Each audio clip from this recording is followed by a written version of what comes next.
m'appelle Charlotte Jubert, je suis médecin en hématologie et oncologie pédiatrique au CHU de Bordeaux et je suis aussi présidente de l'association des clowns stéthoscopes qui agit dans la région Nouvelle-Aquitaine. Moi, les clowns à l'hôpital, je les connais depuis le début de mes études hospitalières et dès mes premiers stages d'interne à l'hôpital, j'ai pu rencontrer les clowns à Paris, ça s'appelait Rire Médecin. Et il y a tout de suite eu un contact très fort. Il m'apportait beaucoup, il me détendait et donc j'en sentais le bénéfice. Je voyais le bénéfice sur les enfants, mais aussi un bénéfice sur moi en tant qu'étudiante en médecine interne.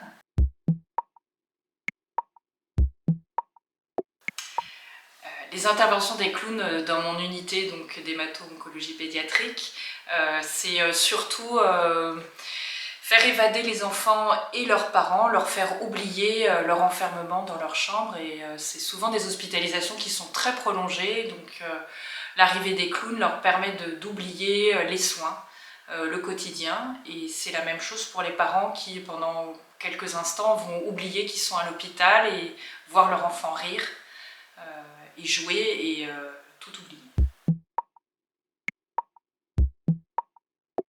Donc les clowns à l'hôpital sont des vrais partenaires de soins parce qu'ils ont une compétence, ils sont formés, ils sont professionnalisés dans l'accompagnement, l'encadrement des enfants à l'hôpital, ainsi que des aidants et ainsi que des soignants. Et donc déjà, voilà, ils ont une formation professionnelle dans ce sens.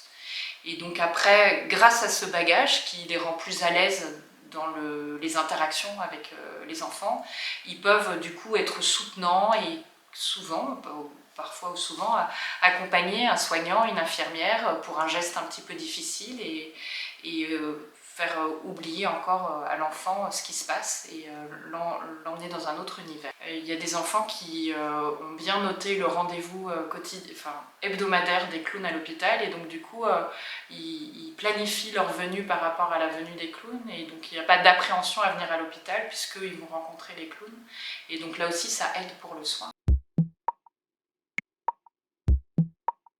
La relation entre les clowns et les soignants, c'est pas une relation évidente. Ça peut être vécu pour les soignants comme une intrusion et c'est vraiment un travail régulier qu'on essaye de faire pour qu'il y ait une vraie cohésion et que chacun voit ce que l'autre peut apporter.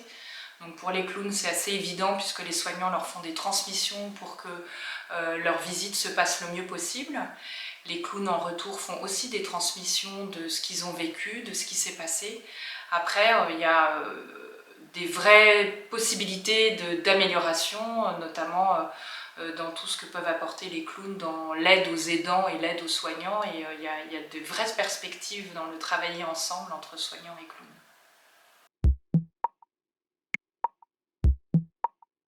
Donc moi je vais parler de ce que je connais, le clown en milieu de soins pédiatrique. Je pense que vraiment, une vraie perspective, c'est le travail avec le soignant, justement, le travailler ensemble pour s'entraider. Je crois que le clown puisse apporter autant à l'enfant, aux aidants, mais aussi aux soignants qui ont besoin qu'on s'occupe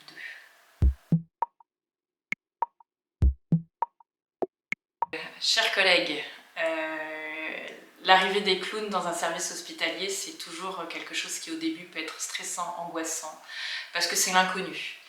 Mais après, quand ils sont là, on se dit toujours comment on a pu s'en passer. C'est une évidence.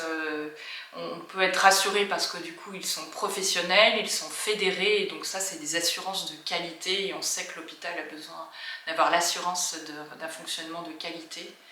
Et donc du coup, après, la découverte de cet espace de détente, de déconnexion et tout ça avec un professionnalisme, c'est super.